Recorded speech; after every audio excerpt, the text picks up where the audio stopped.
Hello there, yes. I've got a busy week ahead of me, so it feels very much like the end of the summer, especially the end of the summer holidays. Yeah, got to drag myself out of bed. It's going to be hard.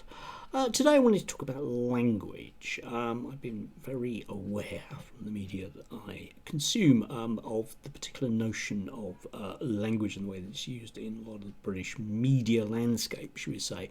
If we look at Umberto Eco's 1990s essay on fascism, on fascism, eternal fascism, he listed 14 points, and the 14th one of them is newspeak, and he took this idea about the bastardization of language, and that's really what I want to look at today. It's worthwhile just sort of reading verbatim from him. I mean, he took the idea of Orwell's from 1984 use of language, newspeak, from that. All of the Nazi or fascist schoolbooks made use of impoverished vocabulary and elementary syntax in order to limit the instruments for complex and critical reasoning. But we must be ready to identify other kinds of newspeak, even if they take the apparently innocent form of a popular talk show. Yes, indeed. And talking of talk shows, of course, we end up with a lot of British media, which is things like GB News and Talk TV, which have that kind of format, and indeed a lot of the kind of daytime TV that you stuff, which has a particular way of using individual words, which often signal things to the audience about the way that they're expected to think. Yes, anyway, so we'll do a kind of rough A to Z guide. And we start off with Blob, which is obviously an indistinct noun, probably the most indistinct noun you can have. Now, Blob refers to civil servants of never actually named such. But what it relates to is any government policy that Talk TV et al. Are keen on, but which is badly thought out and or illegal, will be stopped magically by civil servants who will pick and choose what they're going to work on. Okay? That's what the Blob is. It's a way of sort of suggesting that magically there's nothing wrong with Suella Braverman's ideas. They're all stunning and entirely workable. Just look at Rwanda, stopped by the Blob. Or was it left-wing lawyers? Anyway, moving on from that, next we come up the word boycott. Boycott is a really good thing, because if you want to show Costa Coffee just how upset you are about a particular small section of a van that they had in Brighton, then you can go to another coffee shop. Boycotts, obviously, always end up kind of vaguely backfiring when they're done by right-wingers, because what tends to happen is people who are transphobes will not go to Costa, but will go to Marks and Spencer's, forgetting that they originally were supposed to be boycotting Marks and Spencer's because of their single-sex changing rooms. Boycotts, however, are also really, really bad if, for example, it's groups of people that decide to apply pressure to advertisers, to people on GB News, or indeed the State of Israel. So it's a bit of an odd one, that one. It's basically both good and bad at the same time. Lots of these concepts have a dual meaning depending on what the target is.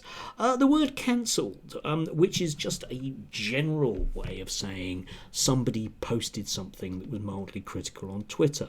Most people that it's alleged are cancelled aren't in the slightest, and what being cancelled, if you're an ordinary member of the public, tends to mean is that you'll get invited on to have a long chat with Andrew Doyle, and then there'll be a crowdfunder through the Free Speech Union. Actual people that are actually cancelled you won't hear about. You think about Julian Assange. The Free Speech Union hasn't mentioned a word about Julian Assange, a man who has been cancelled. Odd that, again. Dual meanings. Child mutilation. Very emotive phrase, isn't it? It's used in any discussion around anti-trans issues because it immediately frames the person who might be having or trying to have a reasonably rational view of trans young people is put on the spot like they basically want to harm children. Yeah, it's a great way of framing the debate because then all nuance has to go out of the window. If you're not rabidly transphobic, you're into child mutilation. Simple, isn't it? Yes. The word cult is used often with the word ideology, and it simply means a set of beliefs that we don't like. We'll come on to woke later. So, therefore, anyone that is vaguely left-wing and is concerned about climate change is a member of a cult. Now, right-wingers are never members of a cult, okay?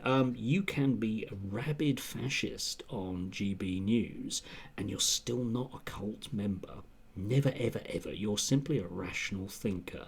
Yes, again, it's one of those words that only gets directed at certain people. And people that actually physically are members of cults. Like if you think of Calvin Robinson, the fact that he belongs to a very, very odd church grouping, which actually is a cult, is never actually applied to him. The word debate is used as in we want to frame how anything is seen. There's been a lot of talk lately about the need for a debate about trans issues in schools. What people mean by that is we want to ban it, and we're going to frame the debate amongst ourselves. Very often on Talk TV or GB News, it takes the form of 4 white people sitting in a room saying there isn't any such thing as racism. That's debate. Yeah? It has a very distinct meaning. Free speech and free speech absolutists. Lots of people complain bitterly about free speech, like Toby Young. Toby Young's view, along with lots of other people's view of free speech, is I want the right to say whatever I like without anyone ever pushing back against me. And there are some free speech absolutists out there, like Julia Hartley-Brewer comes to mind. Toby Young isn't, in the slightest. Toby Young, for example, had to jump through a series of very laughably painful hoops when it was put to him that the anti-monarchist protesters that were arrested on the day of the coronation might have been treated badly. So he squirmed on that one. He often squirms on those kind of things. Very rare to see him actually put on the spot, but he's no free speech absolutist, unless it's his free speech, and that is absolute. Yes, gender ideology. It's a bit like cult, really, okay? It's just a way of saying that anyone that seeks the best for an individual with sympathy and empathy and kindness is operating on some spurious left-wing view. It's very, very similar to cult. Again, it's a way of negating anything that isn't transphobic. Identitarians, again, it's one of those things that's thrown at anyone that is vaguely woke, left-wing. Again, we'll come on to woke. Although I really am always amused at right-wing commentators like Sophie Corcoran, who will always use her identity to claim victimhood, another left-wing notion. So, for example, she will complain bitterly that she's a working-class woman with a disability, and as such, we shouldn't have a go at her, even when she says stuff which is outrageously racist. We'll come on to the notion of racism, and I might well use Sophie as an example. Indeed. Yes, where are we up to? Illegal. Yes, illegal is just simply a way of framing the debate around migration in particular. We basically, illegal has come to mean in a lot of the broadsheet papers and places like GB News, etc. Illegal simply tends to mean someone who's brown that we don't really want here. There is no nuance or debate, if you like, about the notion of legality. People will often come out with that phrase, knowing full well that people that seek asylum here aren't illegal. It's not the way it works. People can't be illegal, but that's me being a member of a cult and just coming out with the left-wing ideology. See the way that works? Yes. Indoctrination. Indoctrination is something that other people do. In other words, having ideas that we don't like. For example, the Guardian newspaper is full of indoctrination. It indoctrinates people. Teachers indoctrinate people, whereas we are rational thinkers. Yeah, again, it's that way of framing what exactly is going on. So I, as a teacher, am apparently responsible for the reason why people under the age of 30 don't vote Conservatives. It can't be that they've made their own mind up. I've indoctrinated them. Yeah. Or am I part of the blob? That as well, yes, indeed. The marketplace of ideas, one of these absolutely brilliant and laughable concepts. The marketplace of ideas is something that all the people that talk about the marketplace of ideas actually reject. It's this idea that people should be allowed to make up their own minds. And they do. And then all the right-wingers melt down about it because, like, for example, people under 30 not voting Conservative. And therefore, lots of people will instantaneously say that we need laws about this. We need laws about teachers indoctrinating young people into a particular political viewpoint. Yeah. So the marketplace of ideas completely goes out the window because the marketplace of ideas means that they've lost. And therefore they're not so keen on that. Odd that they're not keen on the marketplace. They should have read Adam Smith, shouldn't they? Yes. Migrant. Again, another one of those words. It just tends to mean anyone we don't like coming here. All of those people that live abroad who are British citizens, some of whom presumably will have to come home on a regular basis, aren't migrants at all, okay? Migrants are only people that come here and they are inherently bad. It has a particular meaning, usually like illegal as well, and it's usually people of a particular colour, bluntly, which brings us neatly on to racism. And racism is used only in the context of whereby somebody who is black mentions that someone else is white. And again, so Sophie Corcoran is always banging on about this. If somebody like, I don't know, Diane Abbott, let's say, just mentions that a white copper did something, it's an appalling example of racism.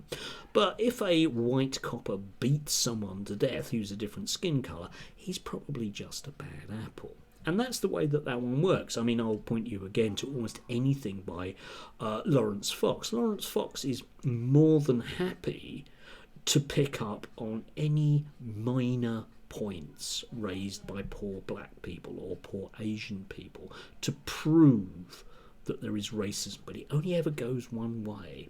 Yeah, they are people that will complain bitterly about the fact that the BBC advertised for a job 5 years ago which was only for black applicants.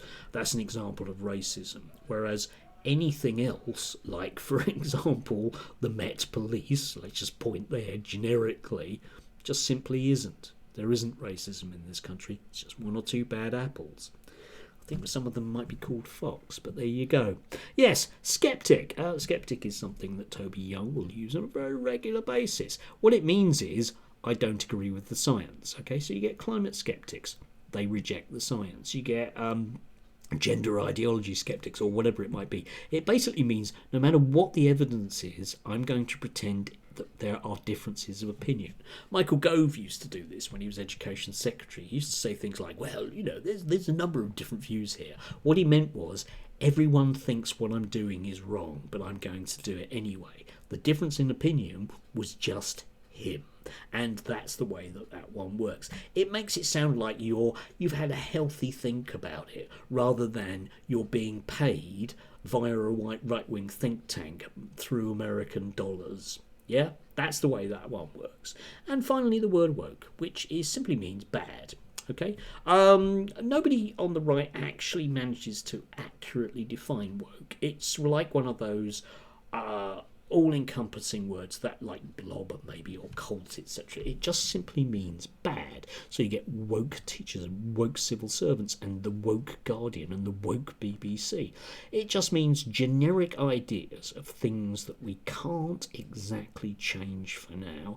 Obviously, when we do change them, it'll be really bad, but the only reason why they're still bad after we've changed them and got what we want is because of the woke blob, who are indoctrinated in the cult. See how this works.